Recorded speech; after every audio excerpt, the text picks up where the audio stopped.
오늘 말씀은 요한복음 16장 12절에서 24절까지입니다. 요한복음 16장 12절에서 24절. 요한복음 16장 12절에서 24절입니다. 우리 한 절씩 서로 교독하도록 하겠습니다. 제가 먼저 읽겠습니다. 12절부터. 내가 아직도 너희에게 이를 것이 많으나 지금은 너희가 감당하지 못하리라.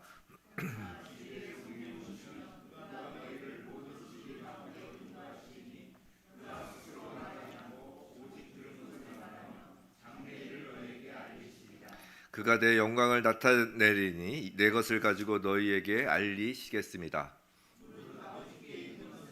내 것이라. 그러므로 내가 말하기를 그가 내 것을 가지고 알리시라 하였나. 조금 있으면 너희가 나를 보지 못하겠고 또 조금 있으면 나를 보리라 하시니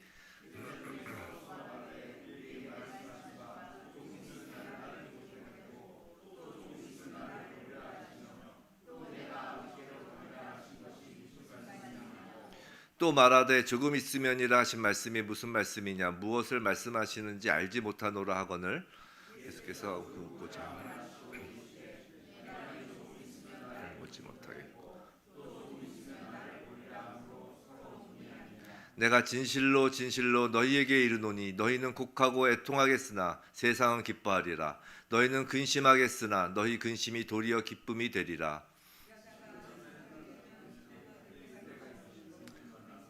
아기를 낳으면 세상에 사람 난 기쁨으로 말미암아 그 고통을 다시 기억하지 아니하느니라. 지금은 너희가 근심하나 내가 다시 너희를 보리니 너희 마음이 기쁠 것이요 너희 기쁨을 빼앗을 자가 없으리라. 그날에는 너희가 아무것도 내게 묻지 아니하리라. 내가 진실로 진실로 너희에게 이르노니 너희가 무엇이든지 아버지께 구하는 것을 내 이름으로 주시리라. 우리 함께 읽겠습니다. 지금까지는 너희가 내 이름으로 아무것도 구하지 아니하였으나 구하라. 그리하면 받으리니 너희 기쁨이 충만하리라. 아멘. 잠깐 기도하고 시작하겠습니다. 하나님 아버지 감사합니다. 성령 강림주일, 교회의 생일, 저희 성도의 생일, 이날 예배를 허락하시니 감사합니다. 아버지, 엠마오로 가는 그 두 제자에게 예수께서 말씀을 풀어 해석하여 주셨더니 그 두 제자의 가슴이 뜨거워졌던 것처럼 아버지, 오늘 하나님의 말씀이 선포되고 하나님의 말씀이 저희 가슴에 심길 때 저희의 마음이 뜨거워지게 하여 주시옵소서. 말씀 가운데 임하시는 성령님, 저희의 마음에 뜨거움을 주셔서 아버지, 이 열정으로 아버지, 정말 아버지께서 원하시는 일, 우리 주님이 원하시는 그 일, 성령님께서 인도하시는 그 일을 저희가 감당케 하여 주옵소서. 감사하고 살아계신 예수 그리스도 이름으로 기도드립니다. 아멘. 오늘 설교 제목은 성령이 오시면 당연히 감당하게 될 일입니다. 성령이 오시면 당연히 감당하게 될 일. 오늘은 성령이 오신 날입니다. 우리 주님께서 약속하신 그 성령, 하나님께서 우리에게 주시겠다고 하셨던 가장 좋은 것이죠. 그 성령을 오늘 주신 날이에요. 성령 강림 주일이죠. 예수께서 부활 승천하시고 약속대로 마가의 다락방에 모여 기도하던 제자들에게 성령을 보내주신 날이 바로 오늘입니다. 이 성령이 오신 날이 바로 교회가 이 땅에 탄생한 날이에요. 또한 성령을 받아 거듭난 날, 즉 거룩한 백성이 위로부터 태어난 날입니다. 즉 오늘이 교회의 생일이에요. 각각의 그 지역교회, 개교회 창립 기념일이 있겠지만 사실 모든 교회는 예수 그리스도의 몸이고 모든 열방의 교회는 한 몸이에요. 예수님의 그 한 몸된 예수의 그 몸된 그 교회의 생일이 바로 오늘인 것입니다. 또 모든 성도의 생일이 그래서 바로 오늘인 거예요. 위로부터 아래로 거듭난 모든 성도의 생일이 오늘날인 거예요. 예수 믿는 성도에게는 사실 육신이 태어난 그 생일보다 영이 거듭난 오늘이 정말 중요한 생일입니다. 근데 오늘 우리를 위한 생일 파티가 아니라 정말 십자가의 고통을 위해 우리를 거룩한 하나님의 자녀로 거듭나게 하신 주님께 오늘 감사, 찬양하는 하루가 되었으면 좋겠습니다. 자, 보통 성령 강림 주일에는 강해 설교하던 것을 멈추고 이제 성령과 관련된 설교를 하는데 오늘은 요한복음 강해 설교 본문이 성령 강림 주일의 또 안성맞춤이고 또 계속 지금 요한복음 14장부터 13장부터 쭉 그 예수님의 고별 설교를 통해서 우리 성령에 대한 성령이 하시는 일에 대해 계속 보고 있었기 때문에 강해 설교를 계속 이어가도록 하겠습니다. 예수님의 고별 설교가 계속 이어지고 있어요. 지난주 말씀드린 것처럼 예수님의 고별 설교의 핵심은 성령에 있습니다. Holy Spirit, 성령입니다. 요한복음 14장, 15장, 16장에서 계속해서 성령이 하시는 일에 관한 말씀이 쭉 있었던 것을 지난주에 한번 쭉 살펴봤습니다. 우리 성령에 대하여 이런저런 정보를 듣기도 하죠. 더군다나 요새 유튜브나 어떤 그런 방송을 보면 정말 성령에 대해서 막 온갖 이야기들이 있습니다. 막 신비주의적인 것, 환상적인 것. 정말 우리는 성령에 대해서 여러 정보를 듣기도 하고 갖가지 생각을 하고 또 상상의 나래까지 그렇게 펼치기도 합니다. 상상의 나래예요, 상상의 나래. 근데 그 어떤 정보나 인간의 생각 혹은 개인적인 그 성령 체험이라는 말씀 많이 들어보셨을 거예요. 그 성령 체험, 그 성령의 경험보다 더 중요한 건 예수께서 성령에 대하여 하신 말씀인 거예요. 성령은 예수께서 보내신 거잖아요. 그죠? 성령을 우리가 주세요 해서 막 성령을 받은 게 아니라 먼저 항상 주도권은 하나님께 있잖아요. 하나님이 성령을 주셨어요. 예수님이 보내주시겠다고 하신 성령이라고요. 보내주신 분의 소개보다 더 정확하고 중요한 것은 있을 수 없는 거라고요. 예수님이 보내주셨고 그렇기 때문에 예수님이 지금 소개하시는 거라고요. 특히 요한복음 14장부터 16장은 성령에 대한 예수님의 가르침이 아주 집중적으로 모이는 부분이에요.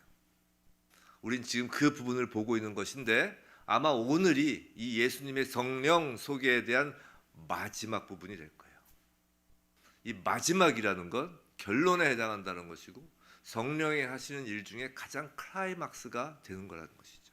그래서 오늘 성령 강림 주일날 다른 본문을 이렇게 택하지 않고 강해 설교를 이어가는 것입니다. 오늘이 성령이 하시는 일의 클라이막스에 대한 예수님의 소개문이에요. 간략히 지금까지 소개된 성령에 대하여 살펴보면 성령은 예수님의 말씀과 예수님의 하시는 일과 언제나 관련이 있어요.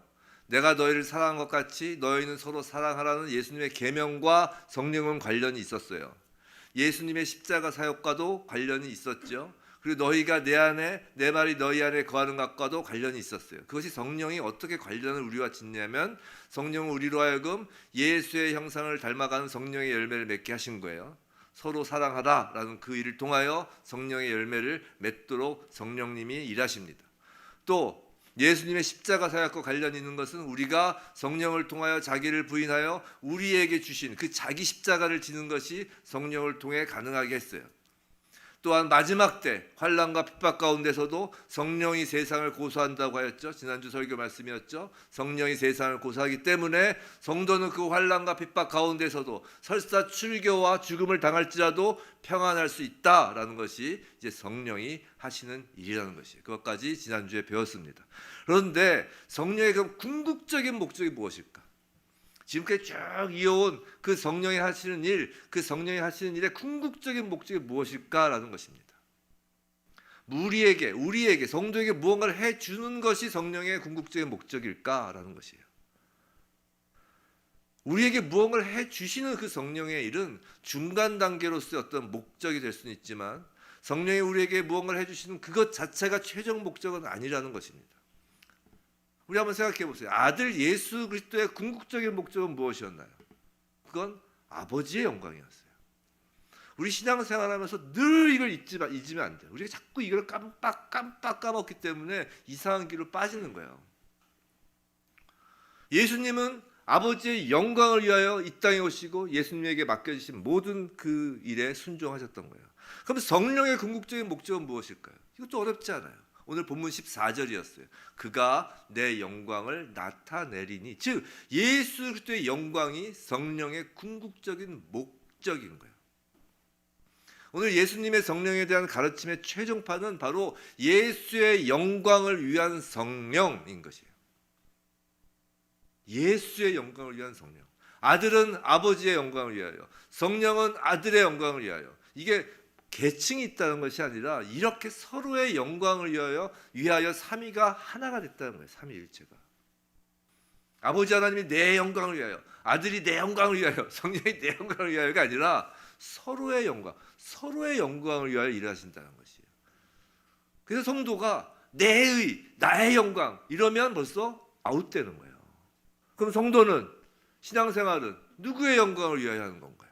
당연히 성령의 영광을 위하는 거예요. 성령의 영광을 위하는 것이 아들의 영광을 위한 것이고, 아들의 영광을 위한 것이 아버지의 영광을 위한 것이기 때문에.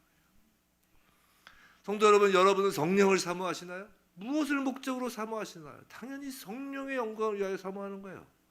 예수의 영광을 위해서 성령을 사모하는 거라고요. 성령도 인격이라고 했잖아요. 우리 성령의 영광을 위한다는 생각은 잘 못 해보셨죠? 성령님도 인격이라니까요. 하나님이세요. 우리가 성령의 영광을 위하여 이 땅에서 살 때 성령님이 얼마나 기뻐하시겠어요. 달려 들어오시지. 그렇잖아요. 우리가 내 영광을 위해서 하니까 성령님이 들어갈까 말까 하시는 거지.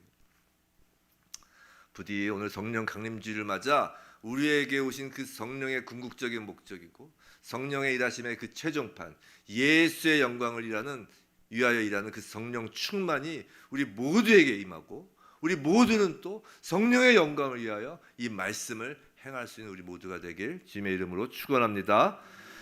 자, 본격적으로 이제 본문에 들어가겠습니다. 본문 12절. 내가 아직도, 우리 함께 다시 읽어볼까요? 시작. 내가 아직도 너에게 이를 것이 많으나 지금은 너희가 감당하지 못하리라. 자, 예수님은 공생의 기간 제자들에게 많은 가르침을 주셨죠. 십자가를 지시기 전날 밤까지, 지금까지도 다락방 강화를 통해 새 계명을 주셨어요. 내가 너희를 사랑한 것 같이 너희도 서로 사랑하라. 그 새 계명도 주셨고, 또 포도나무 비유도 말씀하셨고, 또 성령에 대하여도 말씀하셨고, 그리고 앞으로 제자들이 겪을 환난에 대하여도 구체적으로 다 말씀을 하셨어요. 그런데 12절 아직도 해주고 싶은 말씀이 있는데 뭐라고요? 그 말씀은 지금 너희들이, 즉 제자들이 감당하지 못해라는 것이에요. 도대체 무슨 말씀을 지금 예수님은 하고 싶으신데 제자들이 감당할 수 없다라는 걸까요? 생각해 보세요. 지금까지 예수님은 당신이 떠날 것을 말씀하셨어요. 즉 내가 죽을 것이라는 얘기를 말씀하신 거라고요. 다시 올 거라고 또 말씀하셨어요. 부활도 이전에 말씀하셨다고요. 또 제자들을 향하여 너희는 추례를 당하고 죽임을 당할 것이다. 그런 고통과 환난도 있을 거라고 말씀을 하셨어요. 근데 그것보다 더 제자들이 감당할 수 있는 일이 있다는 것이에요.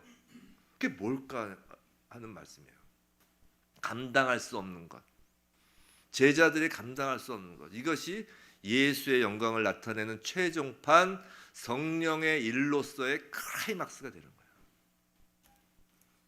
생각해 보세요. 성령이 우리에게 오셔서 여러분이 평소에 할 수 있었던 것, 그거 하면 뭐 성령의 일의 클라이막스가 될 수 없잖아요. 그렇잖아요. 감당할 수 없는 것. 이것이 성령의 일로서 클라이막스가 되는 거예요. 자, 감당할 수 없다라는 말에는 이런 의미가 담겨 있을 거예요. 먼저 당시 제자들이 전혀 예상하지 못한 일일 겁니다. 그죠? 그리고 그 일은 예상하지 못해서 깜짝 놀라는 일일 뿐만 아니라 그 일은 정말 상상하기 싫을 정도로 참기 어렵고 싫고 괴로운 일일 거예요. 감당하지 못하다라는 원어 뜻 자체가 지지 못한다는 거예요. 짐을 지지 못한다. 짐을 지다라는 뜻인데 짐을 벗어버린다는 거예요. 즉 이 말을 얘기하면 다 도망갈 거라는 거예요. 짐 다 벗어버리고. 예수님이 지금 이 얘기를 하시면, 미리 얘기를 하시면, 예수님은 이미 제자들에게 환난, 핍박, 죽음까지 말씀하셨으니까 이 일은 죽는 것보다 더 끔찍한 일이어야 한다는 것이에요. 그죠? 내가 죽는 것보다 더 끔찍한 일이라는 것이에요. 감당할 수 없는 일이라는 것. 그 일이 뭘까? 지금 예수님이 말씀하여 주시지는 않지만 성령님이 오시면 그 일을 알려주실 거라는 거예요. 그게 13절 말씀이에요. 13절 말씀 우리 함께 읽어볼까요? 시작. 그러나 진리의 성령이 오시면 그가 너희를 모든 진리 가운데로 인도하시리니 그가 스스로 말하지 않고 오직 들은 것을 말하며 장래일을 너희에게 알리시리라.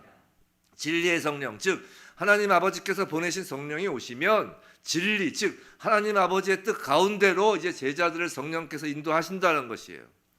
자, 성령이 제자들에게 그 감당할 수 없는 일에 대하여 말씀을 이제 할 것인데, 그 말은 성령이 자기 마음대로 하는 말이 아니라 오직 들은 것을 말하는 것이라는 것입니다. 이건 예수님도 마찬가지셨죠. 예수님도 아버지께로부터 들은 것만 말씀하신다고 하셨으니까요. 자, 근데 13절에서 중요한 단어가, 13절 다시 한번 띄워주실 수 있으면 띄워주세요. 13절에서 중요한 단어가 장래일이에요. 장래일, 그죠? 장래일을 너희에게 알리시니라. 장래일. 즉 성령이 오시면 성령이 오시기 전에 있었던 일을 말하는 것이 아니라 성령이 오고 난 후의 장래일을 성령이 말해준다는 거예요. 요한복음 14장 26절 앞에서 이제 성령에 대하여 예수님이 소개하실 때 성령이 모든 것을 가르치고 내가 너희에게 말한 모든 것을 생각나게 하리라 라는 것과는 좀 결이 다른 거예요. 요한복음 앞에 14장 26절 앞쪽에서 예수님이 거기서도 이제 성령을 소개하셨잖아요. 그 성령을 소개할 때 성령님이 오면, 보혜사 성령이 오면 너희들에게 모든 것을 가르치고 내가 너희에게 말한 모든 것을 생각나게 하리라와는 방금 이야기하는 그 장래일과는 좀 결이 다르다고요. 이런 거예요. 성령이 오시면 당연히 예수께서 공생의 기간 하신 모든 일이 무슨 의미를 갖는 것인지, 또 예수님의 가르침이 무엇이었는지 성도로 하여금 그것을 기억나고 깨닫게 하십니다. 그래서 성령이 오시면 우리가 성경을 읽을 때 깨달아지는 거예요. 근데 이건 장래일은 아니죠. 성령이 오시기 전에 예수께서 하신 일이잖아요. 예수님이 하신 일과 예수님의 말씀은, 즉 본문의 장래일이란 예수님의 공생애, 예수님이 십자가에서 돌아가신 일, 예수님의 부활하신 일, 예수님이 승천하신 일이 아니라 승천 다음에 성령이 오신 그 다음의 장래일을 성령님께서 말씀하신다는 거예요.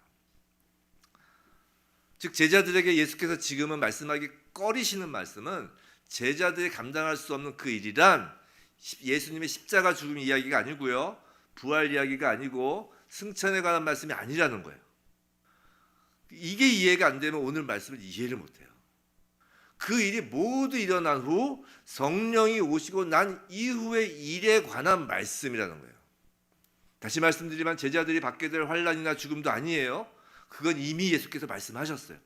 지난주 말씀에서 이미 말씀하셨어요.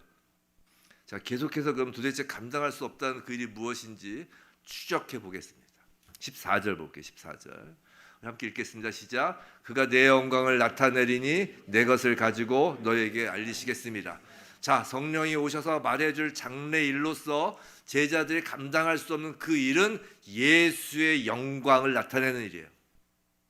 근데 이 성령이 알려주시는 것은 내 것.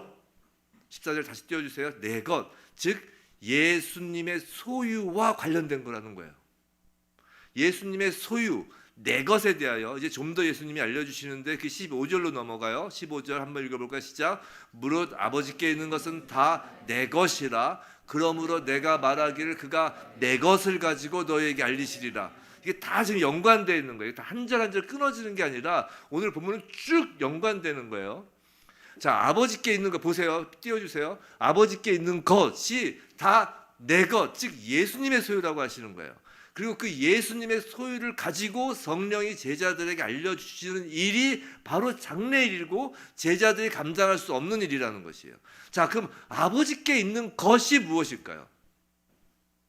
아버지께 있는 것. 성도 여러분, 아버지께 있는 것이 무엇이에요? Everything이에요. 모든 것이에요. 만물, 만유가 하나님의 소유라고요. 땅에 속한 것이나 하늘에 속한 것이나, 대상으로는 하늘에 속한 것이나 땅에 속한 것이나 모두가 하나님의 소유예요. 온 우주가 하나님의 소유예요. 권세로는 구원의 권세나 심판의 권세나 모든 권세가 아버지 것이에요. 모든 것이 아버지 거예요.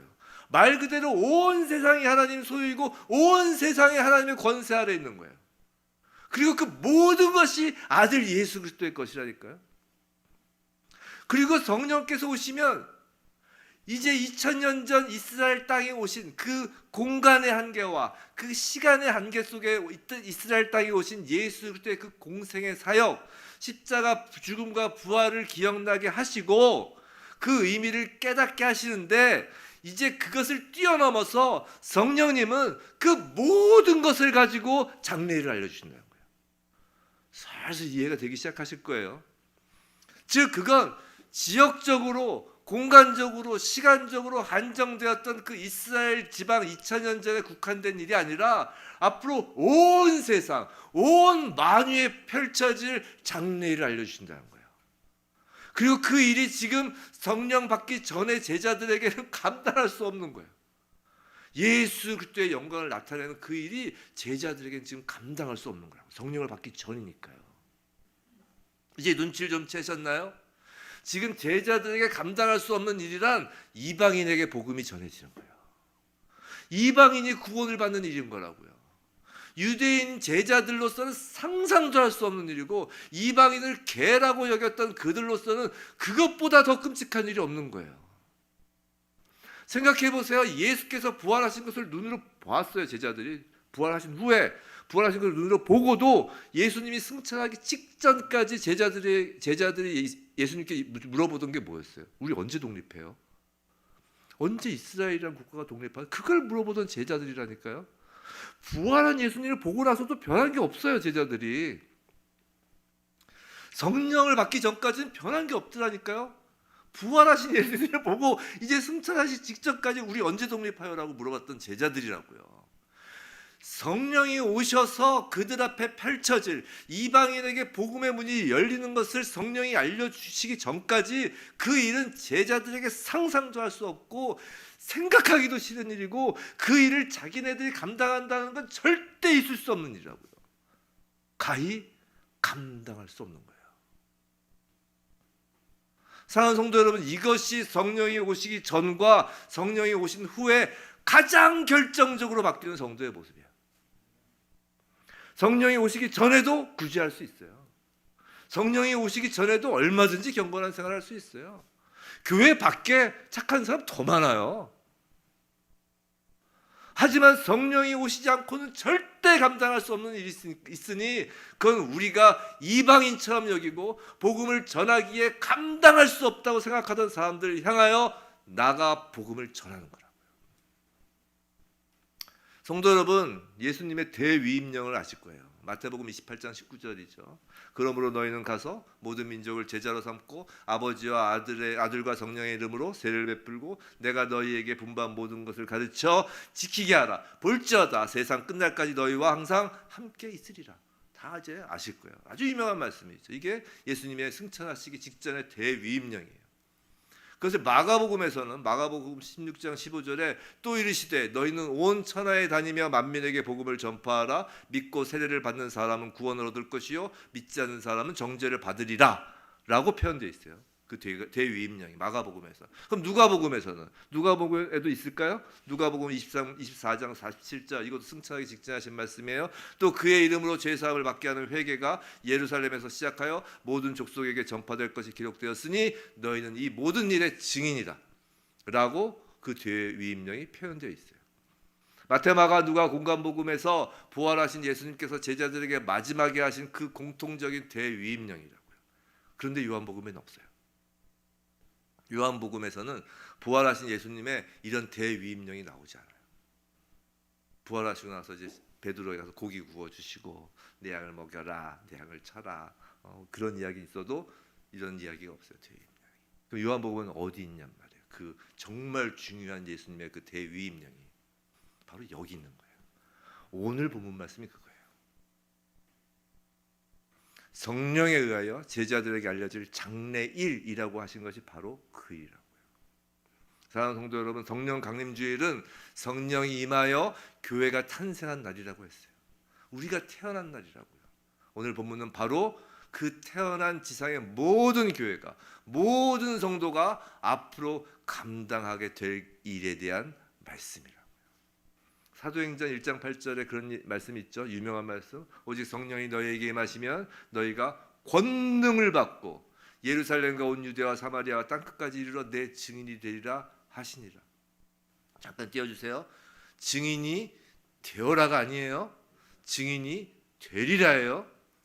성령이 임하기 전까지는 감당할 수 없는 일이었는데 성령이 오시면 당연히 감당하게 되어지는 일인 것입니다. 성도 여러분, 지금 예수님 앞에서 마지막 고별 설교를 듣고 있는 제자들은 자신들이 유대 땅을 떠나 이방인들에게 복음을 전할 것이라고는 꿈에도 생각하지 못했어요. 자신들이 권능을 받을 것이라고는 꿈에도 생각 못했다. 그 권능은 무슨 권능이에요? 세상을 품는 권능이에요. 제자들은 자신들이 이방인들에게 복음을 전하는 일은 절대 있을 수 없다고 생각했다. 그래서 구약에 그걸 예표한 사람이 누구예요? 요나예요. 요나. 구약하고 신약이 다 연결이 되는 거라고. 이제 자막 내려주세요. 하지만 그 성령의 인도하심과 그 성령께서 알려주시는 그 장례일을 따라, 자 11명의 제자들이죠. 지금 이제 다락방에 있는 사람은 11명이에요. 그 11명의 제자들이 어떻게 했는지 한번 제가 빠르게 간략하게 말씀드릴게요. 베드로 로마에서 순교했습니다. 안드레 러시아 지역에서 복음을 전하고 그리스에서 순교합니다. 헤로데에게 죽임을 당한 야고보는 스페인까지 선교를 하였다고 해요. 빌립은 소아시아에서 선교하다 터키에서 순교했습니다. 바돌로메는 아르메니아 지역에서 선교하다 순교했고, 도마는 인도까지 가서 순교해요. 마테는 에티오피아에서 순교한 것으로 알려져 있고, 알폰소의 아들 야고보는 이집트에서 순교한 것으로 알려져 있어요. 다데오, 시몬은 페르시아 지금의 이란 지역에서 선교하다 순교했다고요. 사도 요한만 순교하지 않았는데 그 또한 역시 반모섬에서 순교한 것과 마찬가지죠. 이렇게 지금 예수 앞에는 11명 모두는 유대 땅에서 죽지 않았어요. 유대 땅과 멀리 떨어진 세상에서 마지막 때를 맞았다고요. 그곳에 이방인에게 복음을 전하기 위해서 그들은 그곳에서 순교했다고요. 그 11명의 사도들의 행적을 성경은 다 기록하지는 않죠. 다만 대표로 딱 한 사람만 기록을 해요. 바로 사도 바울이죠. 사도 바울을 세워 이방인을 향한 그 하나님의 성령의 장례일을 미리 대표로 보여주는 것입니다. 지금 예수님은 차마 그 장례일을 제자들에게 직접적으로 말하지 않으시는 거예요. 왜냐하면 아직 성령이 임하지 않은 제자들에게 그 일은 받아들일 수 없고 참을 수 없는 일이기 때문이에요. 개에게 빵을 던져주는 것보다 싫은 일이라니까요. 하지만 성령이 임하여 그들에게 하나님 아버지의 것이고 예수의 것인 온 세상과 그 세상을 향한 권세를 그들 마음에 심어주는 거라고요. 성령이 그 권세를 여러분에게 심어주는 거라니까요. 세상을 심어주는 거라고요. 가히 제자들은 세상을 품은 교회가 된 것이에요. 이건 제 말이 아니에요. 에베소서 1장 23절에 성경에서 하나님께서 말씀하신 거라고. 한번 읽어볼까요? 시작.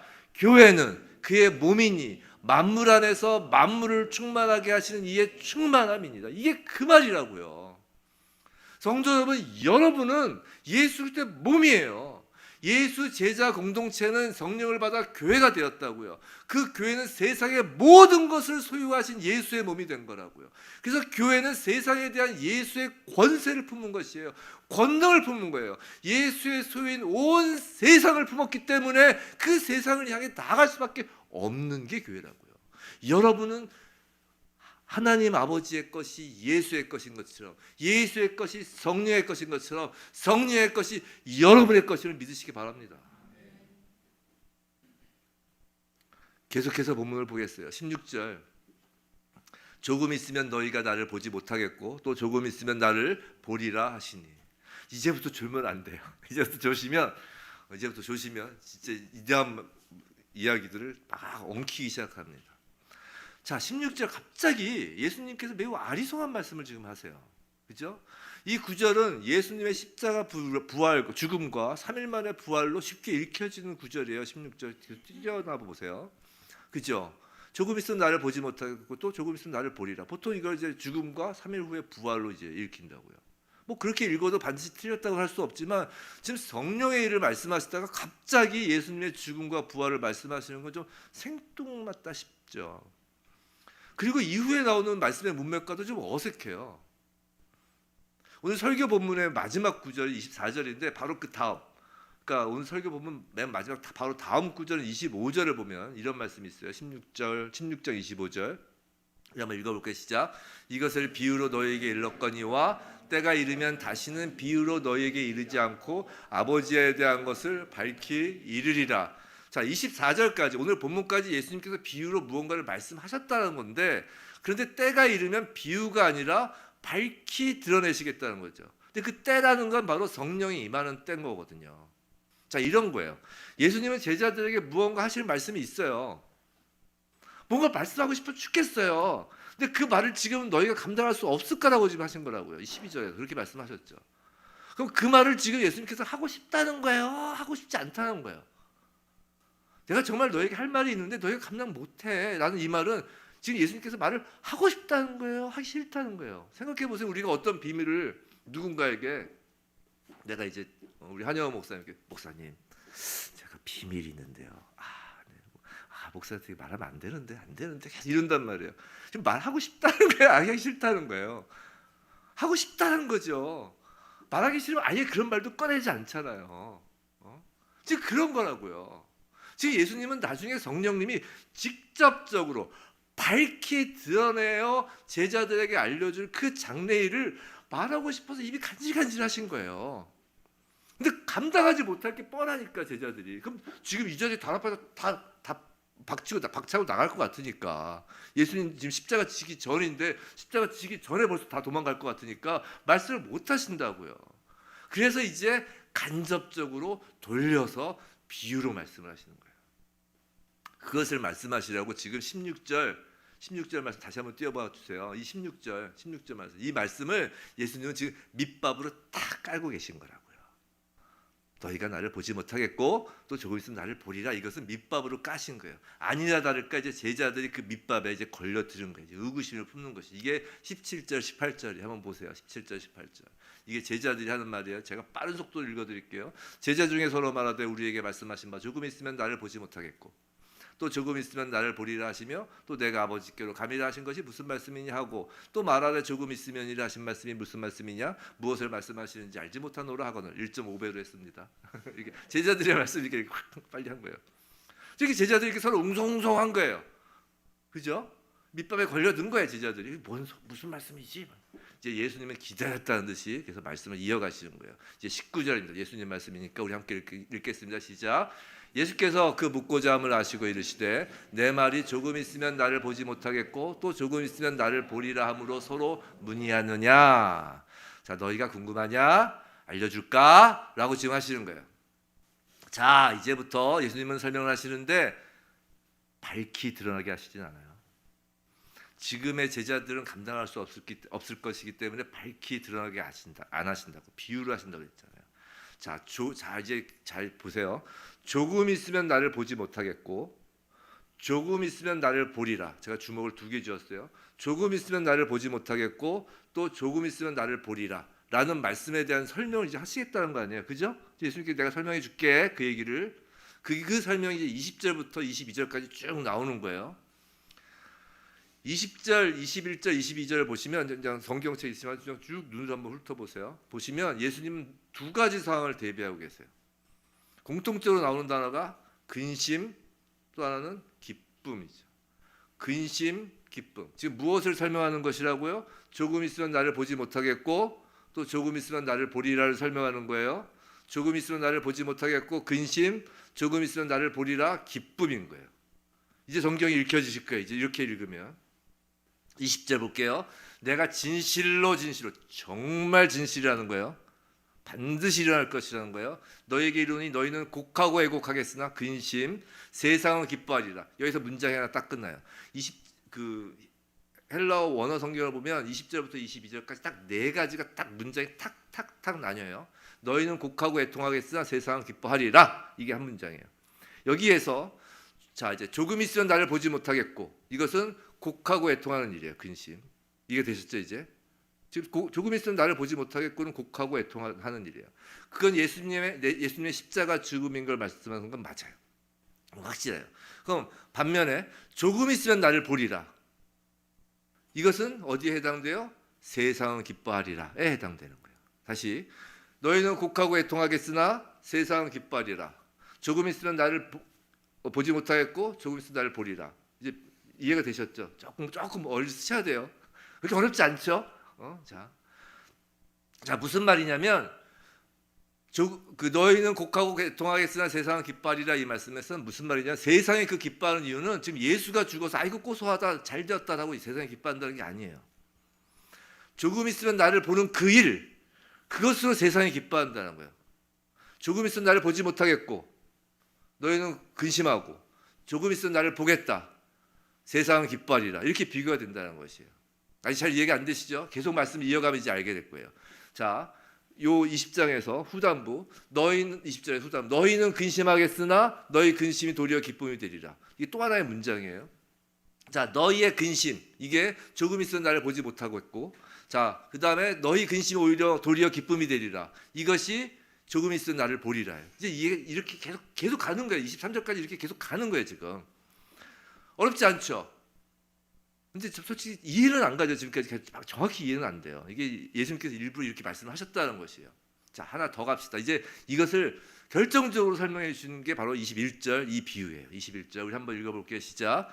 여자가 해산하게 되면 그때가 이렇으므로 근심하나 아기를 낳으면 세상에 사람 난 기쁨으로 말미암아 그 고통을 다시 기억하지 아니니라. 자, 여자가 해산할 때 이르러 근심하는 것, 이 근심, 이게 조금 있으면 보지 못하는 것이에요. 즉 십자가 고난인 것이죠. 아기를 낳으면 세상에 사람 난 기쁨, 이 기쁨, 이것이 조금 있으면 보는 거예요. 자, 21절 말씀에서 성경을 좀 아시는 분들은 금방 떠오르는 성경 장면이 있어요. 장례일의 장면이 있어요. 그게 뭐예요? 요한계시록 12장이에요. 그게 요한계시록 12장이에요. 요한계시록 12장 2절하고 7절 우리 한번 읽어볼까요? 시작. 이 여자가 아기를 베어 해산하게 되매 아파서 애를 쓰며 부르짖더라. 17절 용이 여자에게 분노하여 돌아가서 그 여자의 남은 자손 곧 하나님의 계명을 지키며 예수의 증거를 가진 자들과 더불어 싸우려고 바다 모래 위에 서 있더라. 자, 시간 관계상 이 2절하고 17절만 읽었는데 계속 띄워 넣어주세요. 이 요한계시록 12장은 예수님과 교회 그리고 그 교회 성도들이 세상에 나오는 것을 지금 표현한 장이에요. 요한계시록 12장은. 그리고 이를 방해한 사탄의 이야기가 묘사된 거예요. 보세요. 이 여자가 아이를 베어 세상하게 되어 아파서 애를 쓰며 부르짖더라. 애가 아들이지 하나 나오는데 17절로 가면 그 아들 한 명만이 아니라 그 여자의 남은 자손, 쭉 여자의 후손들 이야기가 나오는 거예요. 그게 바로 성도들 이야기하는 거예요. 즉 교회가 해산을 하는 고통을 겪고 성도들이 교회를 통해서 태어나는 것을 이야기하는 거예요. 자, 다시 20절, 21절 이제 돌아갑니다. 자, 이제 21절 이 비유를 봤기 때문에 이제 이해가 쉬울 거예요. 자, 근심은 세상을 구원할 십자가 앞에서의 근심이에요. 예수의 십자가의 그 사역, 즉 근심은 십자가라고요. 세상에 구원받은 성도를 태어나게 위한 교회의 산고를 의미하는 거예요. 그 기쁨은 십자가 복음에서 참 생명을 얻는 세상의 기쁨 그리고 해산하는 교회의 기쁨을 의미하는 것이에요. 즉 제자들은 조금 있으면 예수를 보지 못하는 그 십자가로 인하여 근심하지만 제자들은 조금 있으면 예수를 믿어 생명을 구원받은 그 세상 사람들을 통해 예수를 다시 본다라는 것이에요. 부활한 예수님을 지금 이야기하는 게 아니라니까요. 성도 여러분, 우리가 언제 살아계신 예수님을 볼 수 있을까요? 여러분 언제 살아계신 예수님을 보세요. 예수님이 재림하실 때 아니에요. 이 땅에서 예수님을 볼 수 있다니까요. 조금 있으면. 꿈에서요? 환상에서요? 뭐 특별한 경우 그럴 수 있어요. 근데 꿈에서 환상에서는 실제로 예수님이 손으로 만져지진 않잖아요.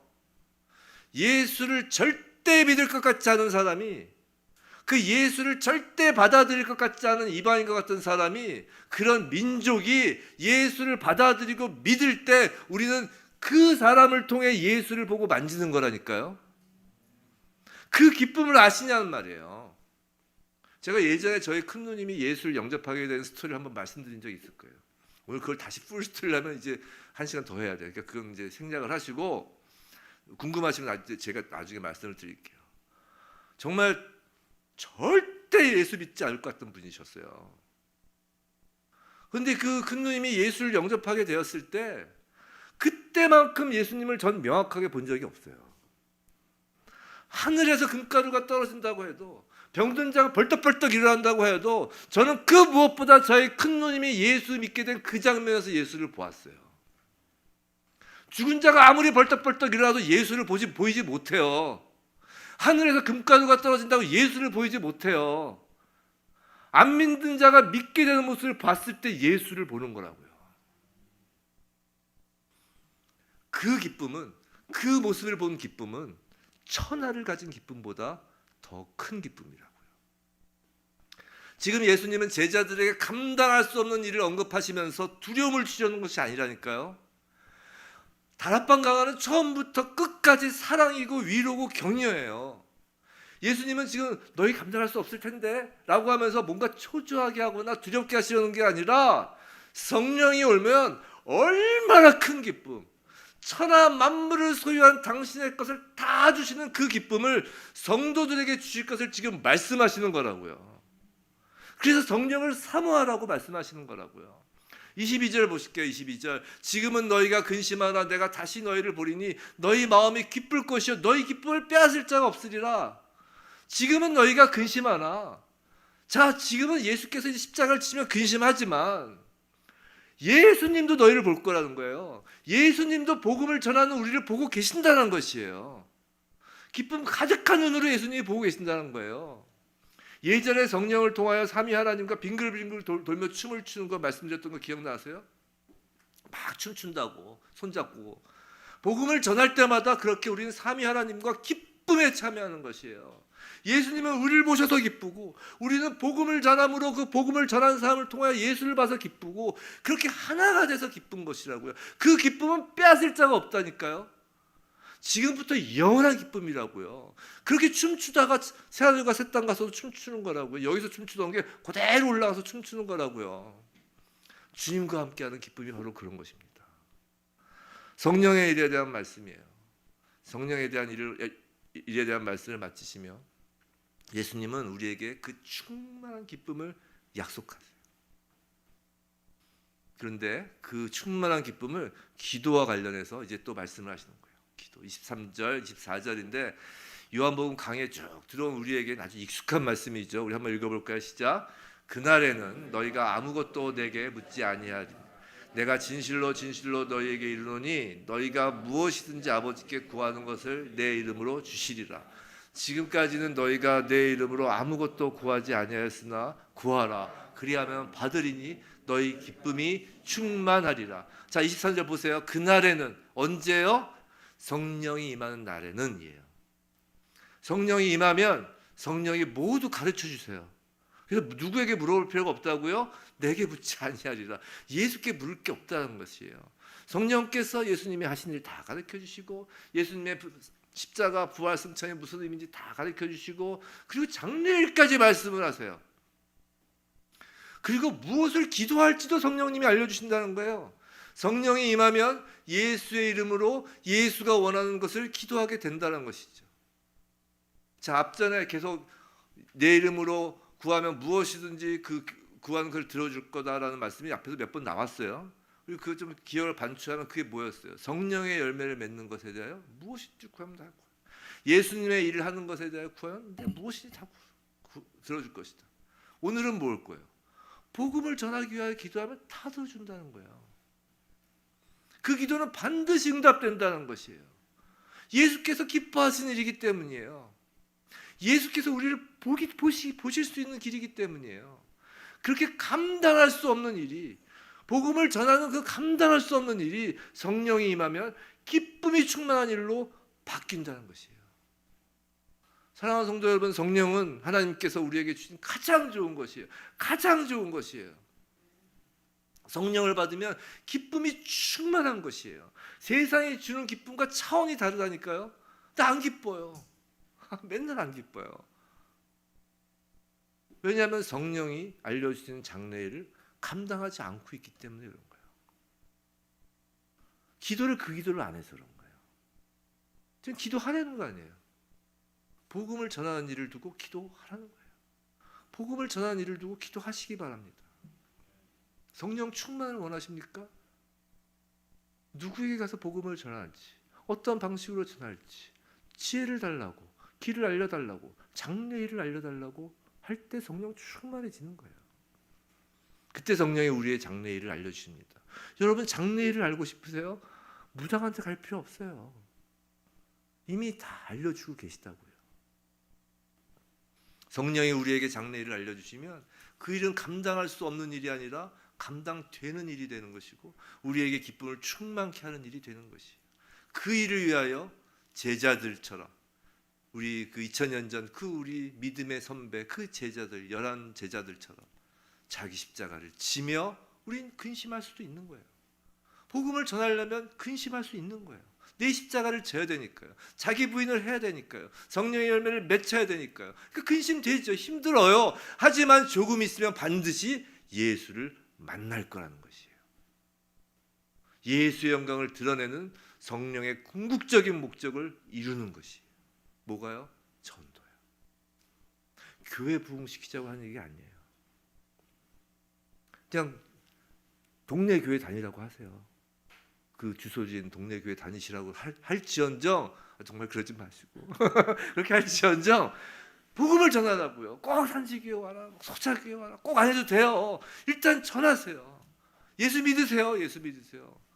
아 내가 뭐 말씀을 잘 몰라서 말씀 몰라서 상관없어요. 예수 믿으세요. 그렇게 던지고 도망가세요 그냥. 또 지나가다 또 예수 믿으세요 또 하고 가고. 영 말씀 전할 자신이 없으면 예수 믿으세요 그렇게 가고 또 예수 믿으세요. 그러면 계속 그러면 그 사람 꿈에서도 예수 믿으세요. 예수 믿으세요 나올 거라고요. 보통 꿈으로 이슬람 쪽에서는 꿈으로 이렇게 예수 믿게 된다면서요. 전 모르긴 몰라도 물론 예수님께서 성령님께서 임하신 거겠지만 누군가 계속 다니면서 그 옆에서 예수 믿으세요 예수 믿으세요 했을 수도 있다고요. 계속 얘기하면 그 사람 꿈에 나타나는 거라고요. 성도 여러분, 정말 우리는 성령을 받은 그리스도인인가 말입니다. 우리 인생의 목적이 뭐예요? 나의 영광이에요? 그럼 그리스도인 아니라니까요. 예수의 영광인 거예요. 자, 예수의 영광을 하려면 어떻게 된다고요? 복음을 전해야 된다고요. 우리가 어디서 무슨 일을 하든지 누구를 만나든지 복음을 전하지 않을 수 없는 것입니다.